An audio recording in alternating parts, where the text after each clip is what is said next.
Just thinking of her smile makes me smile. She was like a light. It's only a few minutes,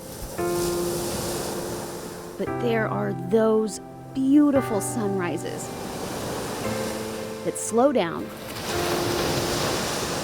and transform everything.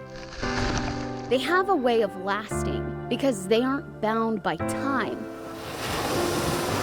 but by the memories of those lucky enough to feel their warmth. It shows her just radiance, and then this one just shows who she was, with animals and a beach girl. Donnie Johnson had her own personal son, one she didn't have to wake up early to watch, her little sister, Denise. All 6 of us lived in a little 2-bedroom house. And it was, it was cramped, but there was a lot of love. Their 2-bedroom house in the town of Kill Devil Hills was just a block from the beach. The girls spent their summers on the water and on the pier. Their small beach town was the backdrop for all their happy memories. Until July 13th, 1997. Then, boom. I was so shocked. The call came early in the morning. Their childhood home had been set on fire, and Denise, who still lived there, had been murdered. Well, every year I do make sure there's an article in the paper about it. So these are all articles. 24 years later, the newspaper clippings are starting to show their age. When it first happened, a lot of papers just pretty much wrote the same old things. After years with no answers, Denise's case became cold. Until another phone call that changed everything. I wasn't sure, I've been a little cautious, but we talked about what she wanted to do, and she just really felt pulled to it, I could tell. Hey, Counterclock listeners. Thank you so much for listening to Season 1, The Case of Denise Johnson. Delia D'Ambra started her career as a television journalist, but now she's one of the top true crime podcasters in the country. I had a lot of relatability to her as a person. She comes from All Sisters. I come from All Sisters. So there was this sort of kindredness that I found in her life story that I felt a wider audience would genuinely appreciate. Home for Delia is the Outer Banks.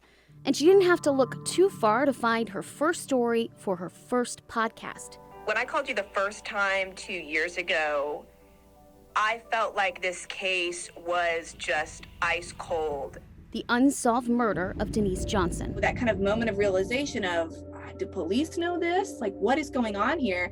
And that really comes through very genuine in the final story, because that's exactly how it happened to me. Delia spent 2 years working on her podcast about Denise's story, meeting Glenn Rainey along the way. One of the guys asked me, and that's been a long time ago. I said, I don't think I've forgotten anything that's occurred that day. Though he's the chief at the Collington Volunteer Fire Department now, back in 1997, he was the firefighter who pulled Denise from her home. When I pulled her outside and was going to try to do CPR, it was quickly obvious that's not going to happen. Delia's questions became the questions of tens of millions, worlds away from the Outer Banks.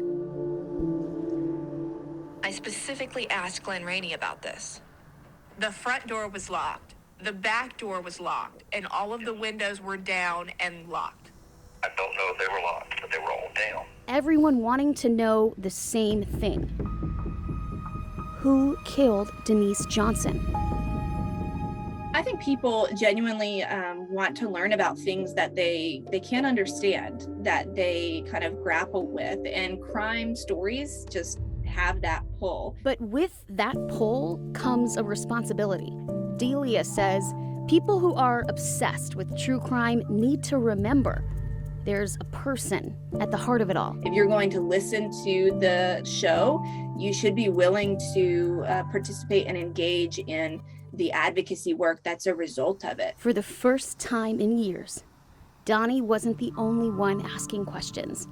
Thanks to Delia, prosecutors are taking another look at what happened to her sister. Oh gosh, yes. That podcast helped give me a lot of peace and it helped my mind to quit going, maybe it's you, maybe it's you, maybe it's you. But after everything, Living in Kill Devil Hills became too much for Donnie. Of course, it makes your mind race, you know. And you come up with all kinds of reasons why somebody won't go ahead and say. Someone else owns the home now, and she finds her peace in the country. Where is he? And though she can't talk to Denise anymore, Butterflies. Denise loved butterflies. That's why that little butterfly is up on my refrigerator. That's Denise's butterfly.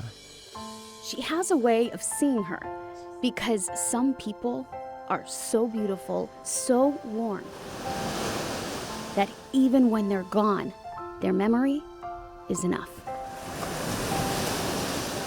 With photojournalist Jenna Kurtz, Maureen Wurtz, Fox 46.